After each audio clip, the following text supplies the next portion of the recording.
नमस्कार दोस्तों, आप सभी का फिर से स्वागत करता हूं हमारे चैनल आरएसपी टेक में। तो दोस्तों, कैसे हो आप सभी लोग? आशा करता हूं आप सभी लोग एकदम अच्छे होंगे। तो दोस्तों, आपकी इलेक्ट्रिशियन की क्लासें अच्छी चल रही होगी। तो आप एक तो जो पहले की क्लासें हैं उनको अच्छे से रिवाइज कर लेना एकदम अच्छे से। मैंने आपको एक क्लास में शायद बताया था कि आपको कैसे पढ़ना है। अगर नहीं बताया तो आज की क्लास में मैं एक बार आपको बता देता हूँ कि कैसे पढ़ना है आपको, कैसे आप इलेक्ट्रीशियन थ्योरी को तैयार करेंगे। तो सबसे पहले तो दोस्तों, जो मैं फ़र्स्ट क्लास में करवाता हूँ आपको, उसको एक बार टॉपिक को लिख लेने के बाद में, नोट्स बनाने के बाद में, उसको आपको क्या करना है, लिखने के बाद चाहे तो आप तुरंत रिवाइज करिए उसको, या फिर थोड़े टाइम बाद में उसको एक बार रिवाइज कर लिया।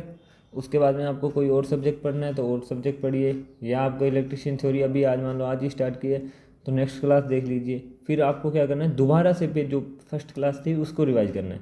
यानी कि दिन में 2 बार आपको कम से कम रिवाइज करना है। और तीसरी बार रिवाइज कब करना है, जब आप उससे आगे की क्लास अटेंड कर रहे हो। यानी कि आपने सेकंड क्लास भी ले ली है और आपने फर्स्ट क्लास भी ले ली है। तो अब आपको क्या करना है, सेकंड क्लास लेने से पहले क्या है, फर्स्ट क्लास का एक बार रिवीजन करना है। क्लियर है? अगर आप मान लो तीसरी क्लास ले रहे हो, थर्ड क्लास ले रहे हो, तो उसमें आपको क्या करना है, सेकंड और फर्स्ट दोनों का रिवाइज करना है। जब कब? जब आप 2 बार तो इसका मिनिमम, और इसका 3 बार, इसका 3 बार, इसका फिर 2 बार, इसको पढ़ने से पहले इसका भी आपको 3 बार रिवीजन करना है, उसके बाद ये आपको पढ़ना है। इस तरह से अगर आप इलेक्ट्रिशियन थ्योरी को पढ़ते हैं तो आपकी इलेक्ट्रिशियन थ्योरी बेशक आपकी अच्छी हो जाएगी। ठीक है दोस्तों, तो ये तो रही इलेक्ट्रिशियन थ्योरी पढ़ने की बात। अब हम बात करते हैं इलेक्ट्रिशियन थ्योरी आज की नेक्स्ट क्लास में हम, कि हमने पिछली क्लास में दोस्तों पढ़ लिया था इलेक्ट्रिशियन थ्योरी में, लैंप पढ़ लिए थे, लैंप के पर जो सॉरी लैंप होल्डर पढ़ लिए थे, स्विचेस पढ़ लिए थे, है ना। उसके बाद हम बात करते हैं, उसके बाद मैंने आपको एक टॉपिक करवाया था कि जो तारों के कलर होते हैं, वायर के कलर होते हैं जो सर्किट में, एसी सर्किट में कौन से होते हैं, सिंगल फेज में, 3 फेज में। उसके बाद में मेरा एक टॉपिक रह गया था उस दिन, जो कि है दोस्तों डीसी सर्किट का। तो डीसी सर्किट में दोस्तों जो तारें यूज की जाती है उसमें लिख लीजिए, कुछ जो प्लस की तार है उसके लिए तो लाल रंग हमेशा, ये मानक होते हैं दोस्तों, ठीक है। और जो माइनस के लिए क्या होता है, बराबर लगा देता हूँ, तो माइनस के लिए क्या होगा, हमेशा काला तार होता है, और न्यूट्रल इसमें होता नहीं। ठीक है दोस्तों, तो इसमें होता है प्लस और माइनस। ठीक है, तो ये हो गया दोस्तों आपका डीसी सर्किट में जो तारों का कलर। अगर किसी को नहीं समझ आया तो लिख देता हूँ, wire in DC, wire colour in DC circuit. यानी कि डीसी सर्किट में जो वायर का मानक कलर होता है दोस्तों, इनसे डायरेक्ट क्वेश्चन आता है। एक बार आया था कि जो डीसी परिपथ में न्यूट्रल तार का या माइनस तार का जो आपका है वो रंग कौन सा रहता है। एक बार आया था क्वेश्चन कि अर्थ वायर के लिए कौन सा रंग का तार लगाया जाता है, तो वो मानक होता है दोस्तों, अर्थ वायर के लिए हमेशा हरे रंग का तार लगाया जाता है। ठीक है दोस्तों, तो ये तो हो गई पिछली क्लास में जो बाकी टॉपिक था उसकी बात। उसके बाद हम बात करते हैं दोस्तों आज एक बहुत ही महत्वपूर्ण टॉपिक की, जो जिससे जुड़े क्वेश्चन आते हैं हर एग्जाम में, और जो कि हमारी इलेक्ट्रिशियन थ्योरी की नींव है, ऐसे मान सकते हो आप। ठीक है, तो उस टॉपिक का नाम है ओम का नियम। ओम के नियम से पहले हमें एक और नियम पढ़ना है जिसके आधारित कुछ क्वेश्चन कई बार परीक्षा में पूछ लिए जाते हैं, जिसको बोलते हैं कूलाम का नियम। ठीक है दोस्तों, तो कूलाम का नियम आज का टॉपिक डाल लीजिए सबसे पहले।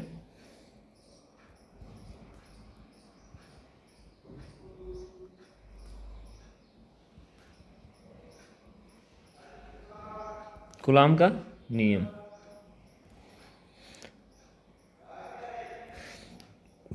तो सर्वप्रथम बात करते हैं कूलाम के नियम की। तो इसमें लिख लीजिए, ये दिया गया था 1785 ईस्वी में, 1785 में। ये दोस्तों 1785 में एक वैज्ञानिक था जिसका नाम था कूलाम। तो है ही, उसका कूलाम हमेशा लास्ट में नाम जो आता है उसका खुद का नाम होता है। वैसे जो ये वैज्ञानिक होते हैं, इनके फादर का नाम और उनके ग्रैंडफादर का नाम और उनके स्वयं का नाम सबसे लास्ट में आता है। यानी कि जो गुलाम नाम है वो तो उसका खुद का है, उसके बाद में जो दो नाम आते हैं वो उसके पिता और उसके दादा का होगा। जैसे अब इसका नाम आता है चार्ल्स अगस्टिन डी गुलाम, ठीक है। तो इसमें डी गुलाम तो इसका खुद का नाम है, जो पीछे के नाम है, बाकी इसमें डीप में आपके जाने की ज़रूरत नहीं है, मैं तो एक नॉलेज के लिए बता रहा था। तो चलिए बात करते हैं हम गुलाम के नियम की। तो गुलाम का नियम 1785 ईस्वी में दिया गया था। 1785 ईस्वी में किसने दिया था? चार्ल्स अगस्टिन डी गुलाम ने, ठीक है दोस्तों। तो ये दिया था किसने? डी गुलाम ने, ठीक है। इसमें आपको हो सकता है इसमें क्वेश्चन आए ना भी आए, लेकिन कोई भी चीज़ हम पढ़ते हैं तो उसको बेसिक से पढ़ना जरूरी है, इसलिए मैं ये चीज़ें बताता चलता हूँ साथ के साथ, ठीक है दोस्तों। अब बात करते हैं कि गुलाम का नियम किससे संदर्भित है, यानी कि किससे संबंधित है। तो सबसे पहले तो जान लीजिए जो दोस्तों गुलाम का नियम है वो आवेशों से संबंधित है, जो कि हम पीछे एक टॉपिक पढ़ चुके हैं जिसमें आया था, जैसे इलेक्ट्रॉन, प्रोटॉन और न्यूट्रॉन में आवेश का मान दिया हुआ था ना, तो उसी आवेश से रिलेटेड क्या है, ये गुलाम का नियम है। तो 1785 में डी गुलाम ने दिया था, ठीक है दोस्तों। अब जान लीजिए वो नियम क्या है। तो सबसे पहले तो यहाँ आप लिख लीजिए कि ये रिलेटेड किससे हैं। तो ये रिलेटेड है आवेशों पर लगने वाले बल पर, आवेशों पर लगने वाले बल पर आधारित, यानी कि बल जो लगता है उस पर आधारित ये क्या है, नियम दिया है किसने? गुलाम ने। तो तो सबसे पहले आपने ये जान लिया ये आवेशों से संदर्भित है, ठीक है। तो ये किस प्रकार आवेशों से संदर्भित है ये और देख लीजिए। तो दोस्तों जो मैंने आपको उसमें बताया था कि जो माइनस आयन और ऋणायन और धनायन बताया था जो कि आवेशों से संदर्भित है ना। तो जो भी आवेश एक आवेश दूसरे आवेश को प्रभावित करता है तो उनके बीच में एक आकर्षण या प्रतिकर्षण बल लगता है, ठीक है। तो उसके बारे में गुलाम ने बताया है। तो चलिए लिख लीजिए एक बार कि जो इसमें जो बताया आवेश के संदर्भ में वो ये बताया कि जो समान आवेश होंगे, समान आवेशों में तो दोस्तों हमेशा क्या होगा, प्रतिकर्षण होगा। और जो विपरीत ध्रुव के आवेश होंगे, जैसे मान लो एक पॉजिटिव है एक नेगेटिव है, तो उन दोनों में क्या होगा, हमेशा आकर्षण होगा, ठीक है। तो ये हमारे जीवन पे भी लागू होता है। मैं ज़्यादा डीप में नहीं जा रहा इसलिए मैं नहीं बताऊंगा कि जीवन में कैसे लागू होता है। आप अगर ये नियम समझ जाओगे तो उसको अपने आप जीवन से रिलेट कर पाओगे, ठीक है दोस्तों। तो जो ये आवेश होते हैं उनमें समान आवेशों में हमेशा क्या होगा, प्रतिकर्षण होगा, और विपरीत आवेशों में क्या होगा, आकर्षण होगा, ठीक है। तो ये लिख लीजिए, समान आवेशों में प्रतिकर्षण का मतलब जानते हैं?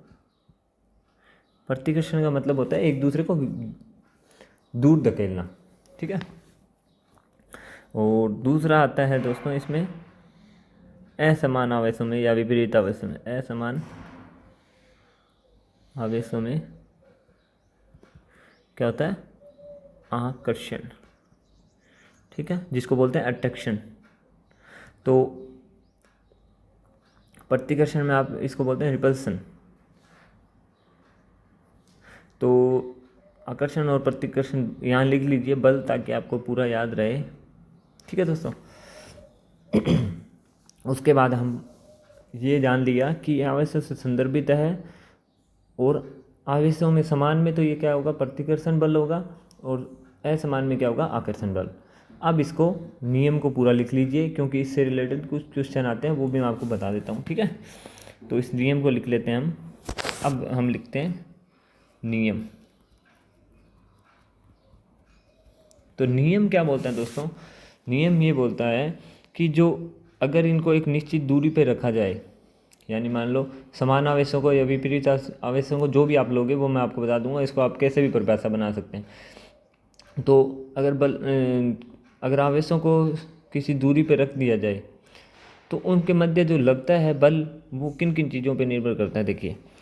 तो सबसे पहले मैं आपको नियम बता देता हूँ कि जो ये बल लगता है, आवेशों पे लगने वाला ये बल है, वो दोनों आवेश मान लो, दो आवेश है, ये एक पॉजिटिव आवेश है, यहाँ एक नेगेटिव आवेश है, ठीक है। तो इनके बीच की दूरी है एक तो, जिसको बोलते हैं डिस्टेंट यानी कि डी से, और इनका कुछ क्यों है आवेश, जिनको बोलते हैं आवेश को Q1 Q2 से रिलेट किया जाता है, यानी कि प्रदर्शित किया जाता है, ठीक है दोस्तों। तो ये नियम ये बोलता है कि जो इन आवेशों के जो बल लगना है इनके मध्य, वो बल क्या होता है, आकर्षण होगा या प्रतिकर्षण। अब जैसे ये पॉजिटिव है ये नेगेटिव है, तो इनके बीच में कौन सा बल लगेगा, मैंने आपको लिखवाया अभी, इनमें लगेगा आकर्षण बल, ठीक है। तो ये बल कितना लगेगा, इसको कैलकुलेशन कैसे करते हैं, इसके लिए ये नियम है कि दोस्तों जैसे ये बल क्या होगा, ये जो आवेश चाहे पॉजिटिव हो या नेगेटिव हो, ये आवेशों के गुणनफल के तो क्या होगा, समानुपाती होगा बल, यानी कि बल को हम फोर्स से बोलते हैं इंग्लिश में, और फोर्स को एफ से करेंगे, तो ये बल क्या होगा, इन दोनों आवेशों के गुणनफल के तो क्या होगा, समानुपाती होगा, यानी कि यूँ बोलते हैं इसको, समानुपाती का निशान होता है ये प्रोपोर्शनल का, ठीक है। और जो बीच की दूरी है, तो ये बल बीच की दूरी के वर्ग यानी कि दूरी के स्क्वायर के क्या होगा, विलोमानुपाती, ठीक है दोस्तों। जैसे जैसे दूरी बढ़ेगी तो ये बल क्या होगा, घटेगा, दूरी बढ़ेगी बल घटेगा, और इसमें देखो आवेश बढ़ेगा बल बढ़ेगा, आवेश घटेगा बल घटेगा, ठीक है दोस्तों। तो अब इसका पूर्ण रूप लिख लेते हैं। जो इसका पूर्ण रूप होता है दोस्तों, ये होता है F समानुपाती Q1 Q2 upon D square. अगर किसी को समीकरण से पढ़ने की आदत है तो इसको आप समीकरण 1 लिख सकते हो और समीकरण 2 लिख सकते हो, तो यहाँ लिख सकते हो आप समीकरण 1 और 2 से, लेकिन इतना डीप जाने की ज़रूरत नहीं है, कन्फ्यूज हो जाओगे, इसलिए मैंने आपको डायरेक्ट लिखवा दिया कि जो आवेशों के गुणनफल के तो होता है समानुपाती, और दूरी के वर्ग के क्या होता है, विलोमानुपाती या व्युत्क्रमानुपाती, ठीक है दोस्तों। उसके बाद ये हो गया अपना मेन जो इसका सूत्र होता है वो ये होता है, ठीक है, ये नियम होता है पूरा, F समानुपाती Q1 Q2 अपन डी स्क्वायर, यानी कि दो जो आवेश होंगे उनके गुणनफल के तो हमेशा ये बल क्या होगा, समानुपाती होगा, और बीच की दूरी के स्क्वायर यानी कि दूरी के वर्ग के क्या होगा, विलोमानुपाती, ठीक है। उसके बाद हम बात करते हैं, इसको सॉल्व कर लेते हैं इसको। तो ऐसे नहीं है ना, आप समानुपाती तो लगाओगे नहीं, जब इसको मान लो कि इसमें आपको कुछ दे दिए, इसमें क्वेश्चन दे दिया कोई, मान लो इसमें मान दे दिया क्वेश्चन में, तो जैसे Q1 Q2 का मान दे दिया और दूरी का भी मान दे दिया, तो ये समानुपाती का मान समानुपाती का जो निशान है वो हमें हटाना पड़ता है, तो इसको हटाते हैं दोस्तों। जब इसका क्या आ जाता है, F बराबर आ जाएगा K Q1 Q2 upon D square. तो यहाँ आपने दोस्तों पढ़ा होगा, ये जो K है ये है नियतांक, यानी नियतांक का मान होता है, इसका मतलब नियतांक का मान हमेशा क्या होता है, मान होता है निर्धारित, यानी कि इसका मान हमेशा क्या रहता है, फिक्स रहता है, निर्धारित या फिक्स लिख सकते हो, ठीक है।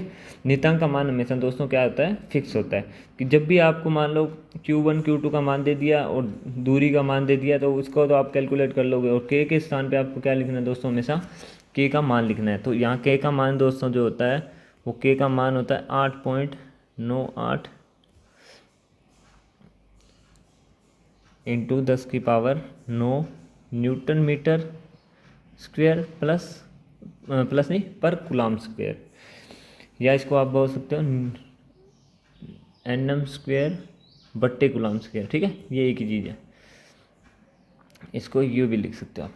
तो इसका मान जो K का होता है दोस्तों 8.98 इंटू 10⁻9 न्यूटन मीटर स्क्वायर पर कूलम्ब स्क्वायर होता है, यानी कि जब भी आपको इन चीज़ों का मान दिया जाएगा तो आप K का मान आपको क्या है दोस्तों, आपको याद रखना होगा, या वो कोई कई बार क्वेश्चन में दे भी देता है कि K को आपको इकाई मानना है, ठीक है। अगर इकाई मान लिया तो इसका मतलब आपको K के स्थान पे कुछ नहीं रखना, 1 से मल्टीप्लाई करना है, यानी कि आपको सीधा Q1 Q2 और D की आपको स्क्वायर करके सीधी कैलकुलेशन करनी है और मान आ जाएगा। जो कई बार ये क्वेश्चन में कंडीशन अप्लाई करके ब्रैकेट में लिखा होता है क्वेश्चन के लास्ट में कि K बराबर 1 हो तो इसका मान ज्ञात कीजिए, तो K बराबर 1 होगा तो आपको आगे का सूत्र आपको पता ही है, Q1 Q2 अपन डी स्क्वायर होता है, तो आप कर दोगे।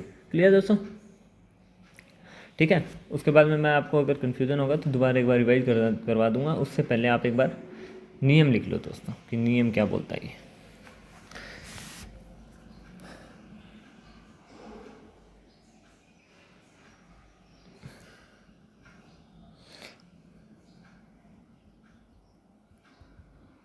नियम यानी कि रूल। तो रूल दोस्तों ये बोलता है, यहाँ लिख लो, आवेशों पर लगने वाला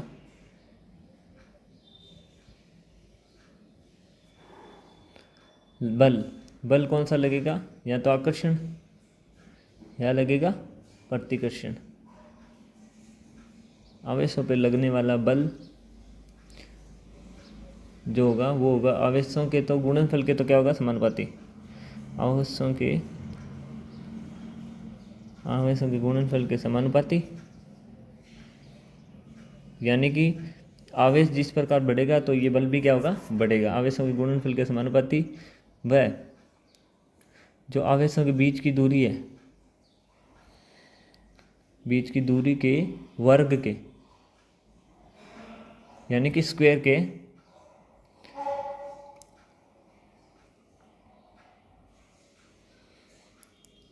बीच की दूरी के वर्ग के विलोमानुपाती।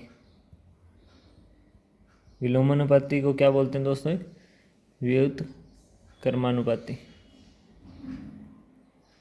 यानी कि जो बल लगेगा, आवेशों पर लगने वाला क्या है, बल आवेशों के गुणनफल के समानुपाती व बीच की दूरी के वर्ग के व्युत्क्रमानुपाती होता है। तो ये क्या है दोस्तों, कूलाम का नियम। ठीक है। और कूलाम का जो प्रतीक होता है वो दोस्तों होता है C। ठीक है। तो यहाँ आप देख लो कि मैंने आपको बताया था कि जो दो, यहाँ जैसे मैंने दो आवेश लिए, दो के बीच की दूरी मैंने D मान ली, तो ये Q1 Q2 आवेश, जो एक Q1 तो है प्लस का और Q2 है माइनस का, इसका मतलब इस पर लगेगा कौन सा बल, आकर्षण बल। अब जो आकर्षण बल लगेगा उसका मान कितना होगा दोस्तों, उसके लिए मैंने आपको बताया कि जो बल है वो दोनों आवेशों के गुणनफल के क्या समानुपाती होता है। तो आप इसमें देख सकते हो पहली समीकरण में कि F समानुपाती का निशान आ रखा है, उसके बाद लिखा है Q1 इंटू Q2, यानी कि दोनों के गुणनफल के समानुपाती हुआ। उसके बाद हमने दूसरी बात की कि जो बीच की दूरी है उसके क्या वर्ग क्या होता है, विलोमानुपाती। तो वो आप यहाँ देख सकते हो F/d²। ठीक है। अगर आप एरो से कंफ्यूज हो रहे हो तो मैं इसको पूरे को क्लियर करके दोबारा लिख देता हूँ समीकरण में। और मैं तो बोलता हूँ दोस्तों बिना समीकरण के आप सीधा याद रख लो तो ज़्यादा बेटर है, समीकरणों में उलझ जाओगे फालतू में मैथमेटिक्स में, इससे अच्छा है आप सीधा ही लिख लो। तो इसमें दो बातें बताई है, F समानुपाती Q1 इंटू Q2। ठीक है। घबराना नहीं, इसको ऐसे भी लिखा आ सकता है F बराबर Q1 Q2, यानी कि जब बीच में कुछ नहीं होता तो डॉट का निशान होता है और उसका मतलब होता है मल्टीप्लाई। ठीक है। तो ये जाएगा। उसके बाद हम बात करते हैं कि जो F है वो दूरी के क्या होगा, वर्ग के विलोमानुपाती। वर्ग के विलोमानुपाती हो गया। उसके बाद हम बात करें तो पूरा सूत्र के लिए अगर हम बात करें तो F समानुपाती क्या होगा, Q1 Q2/t²। ठीक है दोस्तों, हो गया, क्लियर है। तो मेन सूत्र होता है दोस्तों ये, जो कि दो समीकरणों से मिलकर बना होता है, ये आपको ध्यान रखना है। और अब इसके बाद आते हैं बात के की। तो के एक नियतांक है, यानी कि जिसको इंग्लिश में बोलते हैं कांस्टेंट। तो कांस्टेंट का मान कितना होता है, 8.98 × 10⁻9 न्यूटन मीटर स्क्वायर पर कूलाम स्क्वायर होता है। ठीक है दोस्तों, क्लियर है। तो ये होता है दोस्तों कूलाम का नियम। अब इसके बाद हम बात करते हैं यहाँ जो मैंने F लिखवाया है Q1 Q2 और d² और K, यहाँ इनकी बात कर लेते हैं। तो ये क्या होता है, इसके लिए आपको मैं लिखवा देता हूँ कि ये क्या क्या चीज़ें। तो यहाँ लिख लीजिए, जो F है वो है बल न्यूटन में। ठीक है दोस्तों। तो यहाँ बल कौन कौन से है, आकर्षण है या तो या प्रतिकर्षण है। ठीक है। उसके बाद हम बात करते हैं के नियतांक है ना, तो यहाँ आता है नियतांक। नियतांक का मान मैंने लिखवा दिया है, जिसको इंग्लिश में बोलते हैं कांस्टेंट। ठीक है। उसके बाद हम बात करते हैं तीसरे की, Q1 की। Q1 और Q2 दोनों क्या हैं, आवेश।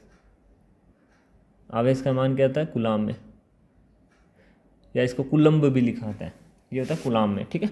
उसके बाद हम बात करते हैं D की। तो D क्या है, दोनों आवेशों के बीच की दूरी है। दूरी किस में होती है, मीटर में। और ये जो इसका सूत्र बना है वो क्या है, न्यूटन इंटू मीटर की स्क्वायर, ठीक है, क्योंकि दूरी क्या है यहाँ स्क्वायर में, न्यूटन मीटर स्क्वायर पर कूलाम क्या है, इसका नियतांक है, ठीक है। क्यों है स्क्वायर, क्यों आया कूलाम स्क्वायर, इसलिए आया Q1 एक आवेश इंटू Q2 एक आवेश, फिर से तो कूलाम इंटू कूलाम क्या हो गया, कूलाम का स्क्वायर, ठीक है दोस्तों।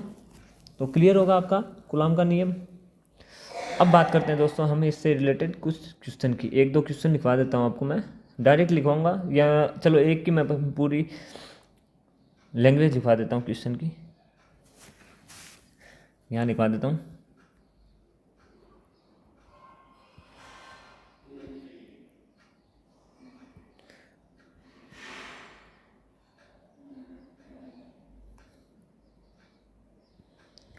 तो पहला क्वेश्चन आता है दोस्तों, यदि दो आवेशों के बीच की दूरी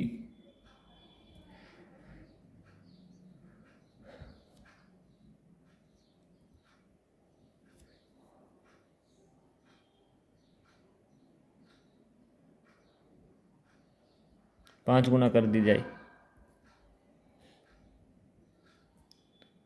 तो बल रह जाएगा, ठीक है। तो ये हो गया फर्स्ट क्वेश्चन कि यदि दो आवेशों के बीच की दूरी क्या है घटाकर पहले से क्या कर दी 5 गुना कर दी, यानी कि पहले से क्या कर दी 5 गुना, यानी कि 5 गुना बढ़ा दी गई है। 5 गुना का मतलब है तो 5 गुना आ जाएगा, यदि यही लिखा होता है 1/5 तो इसका मतलब पहले से 5 गुना कम कर दी गई, ठीक है। तो अभी दिया है 5 गुना कर दी गई है। तो दोस्तों करिए इसको, अपने से करके देखिए, कोई कर सकता है तो करिए, वरना मैं बता देता हूँ कि इसका कैसे हल होगा। इसका हल कैसे होगा दोस्तों कि दूरी पहले से क्या है 5 गुना कम कर दी, यानी कि डी क्या कर दी 5 गुना, पहले मान लो डी थी पहले की वो थी 1, अब हो गई 5, तो ये सीधा दूरी से रिलेटेड है, यानी कि ये क्या हो गया दूरी के क्या होता है विलोमानुपाती, यदि यानी कि ये 5 का स्क्वायर हो जाएगा, यानी कि 1/, कितना आ गया 25, ठीक है दोस्तों क्लियर है। मैंने वहाँ लिखवाया ना आपको, इसमें सूत्र लगेगा 1/d² का, ठीक है। चाहे तो ये लिख लो चाहे यहाँ समानुपाती लिख लो, एक ही बात है। तो ये सूत्र लगेगा, तो इसके हिसाब से एक तो एक रहेगा और d² कितना हो गया 5 की स्क्वायर कितना हो गया 25, यानी कि ये रह जाएगा बल, और 1/25 का मतलब क्या है दोस्तों, यानी पहले से बल क्या आ जाएगा 25 गुना कम, या तो ये लिखाएगा या लिखाएगा 1/25, तो 1/25 का मान भी मतलब 5 गुना कम 25 गुना कम हो गया, और या फिर 1/25 आएगा या लिखा होगा 25 गुना कम, क्लियर है। तो ये हो गया इसका फर्स्ट टाइप का क्वेश्चन। अब मैं एक क्वेश्चन आपके लिए लिखवा देता हूँ, डायरेक्ट लिखाऊंगा, यदि दूरी दो आवेशों के बीच की बात कर रहा हूँ, यदि दूरी को घटाकर 5 गुना कम कर दी जाए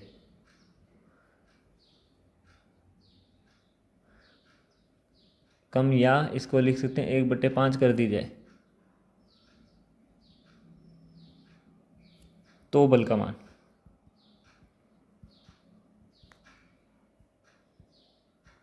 तो बल का मान क्या होगा, ये भी सिंपल है, करिए इसको, ये आपके लिए क्वेश्चन। तो अगर किसी को ये लगे कि हाँ मैं कर सकता हूँ तो उसको यहीं वीडियो को रोक कर करना अपने से। अब इसका मैं हल बता देता हूँ कैसे आएगा, यानी कि जो बल है वो 1/5 कर दिया गया, अब इसमें सूत्र लगेगा F समानुपाती 1/d²। तो जब आप बात करते हो 1/5 की स्क्वायर कर दिया आपने, तो एक तो एक रहेगा, यानी कि 25 गुना बल क्या हो जाएगा अधिक। सॉरी मैं आराम से आपको समझा देता हूँ, हो सकता है इतना क्विक ना समझ आए किसी के। तो पहले ये तो एक ऊपर वाला एक यहाँ आ जाएगा, उसके बाद हम d² की बात करते हैं, d 1/5 रह गया, ठीक है। तो 1/5 की क्या होगी दोस्तों स्क्वायर, यानी कि 1/1 की स्क्वायर 1 और 5 की स्क्वायर 25, ये आ गया। और आपको पता है ये एक होता है, ये नीचे वाली जो संख्या होती है वो मल्टीप्लाई में चली जाती है, ऊपर वाली संख्या बट्टे में रह जाती है। तो इस हिसाब से दोस्तों रह जाएगा 1 × 25/1, यानी कि 25/1 यानी कि 25। जिसको मैथ आती है उसको इतनी करने की ज़रूरत नहीं है, सीधा उसका आएगा 25, यानी कि अब जो है इसका बल वो क्या हो जाएगा दोस्तों 25 गुना अधिक, पहले की तुलना में 25 गुना अधिक होगा। ठीक है दोस्तों, क्लियर है? तो ये हो गया इस क्वेश्चन का आंसर। अब एक क्वेश्चन मैं आपके लिखवा देता हूँ एक आपके लिए, वो दोस्तों ये है,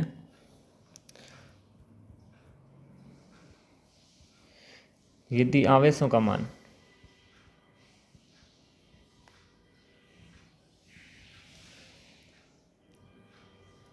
Q1 Q2 है,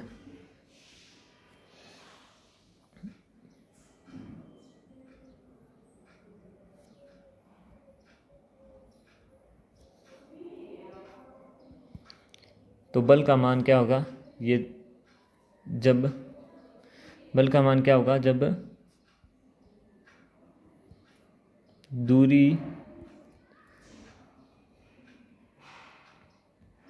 2 मीटर हो। चलो आवेशों का मान भी मैं लिखवा दूंगा अभी आपको। 2 मीटर हो वह k बराबर 1 लिया जाए, वह k बराबर क्या हो? 1 हो। ये हो गया। और यहाँ मैं Q1 Q2 का मान भी लिखवा देता हूँ। Q1 और Q2 का मान क्रमशः है 2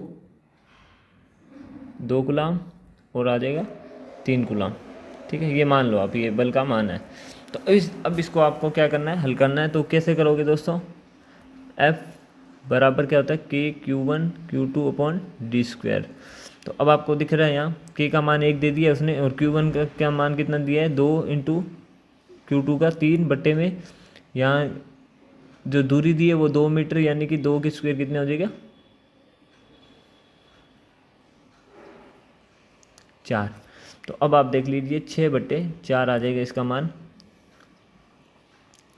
3/2 यानी कि 1.5 न्यूटन मीटर स्क्वायर पर कूलाम स्क्वायर। ये आ जाए इसका आंसर दोस्तों। ठीक है, तो ये हो जाएगा इस टाइप से आपका कूलाम का नियम। ठीक है दोस्तों, तो आज की क्लास हमारी इतनी रहेगी। मिलते हैं नेक्स्ट क्लास में। अगर इसमें कुछ भी कन्फ्यूजन हो तो आप कमेंट करके पूछ सकते हैं। तब तक के लिए अपना ध्यान रखिए, अच्छे से पढ़ाई करिए। मैंने बता दिया आपको किस तरीके से पढ़ना है, बाकी सबका पढ़ने का अलग अलग तरीका होता है दोस्तों, लेकिन आपको अच्छे से पढ़ाई करनी है। और ये मैं आपको बता दूँ, चाहे कितना ही लॉकडाउन लग जाए, कुछ ही हो जाए, वैकेंसी 100% आएगी और सिलेक्शन उसी का होगा जो रेगुलर तैयारी करता रहेगा। ठीक है, इतना ही बोलना चाहूँगा। अच्छे से पढ़ाई करिए। चलिए दोस्तों, मिलते हैं नेक्स्ट क्लास में।